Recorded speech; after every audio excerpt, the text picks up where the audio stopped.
Од овој одговор на заменик министерката за финансии можам да кажам дека сум и незадоволен и задоволен. Незадоволен затоа што гледам дека не се прифаќа овој амандман, иако сметаме дека би значил многу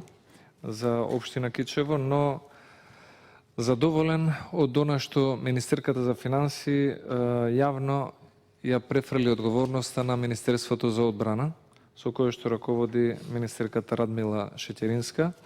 и сега имаме податок дека Министерството за одбрана има на располагање 144 милиони денари за вакви намени, па би сакал да видиме во следниот период како ќе бидат искористени и дали граѓаните на општина Кичево ќе имаат прилика да забележат во овој владен мандат или во текот на оваа година, што поскоро, овој објект кој што вклучува мотел, фудбалско игралиште, угостителски објект, спортски терен за кошарка, за тенис, атлетска патека, рекреативни терени за детски спорт и други услови за спорт и рекреација, да биде конечно саниран, обновен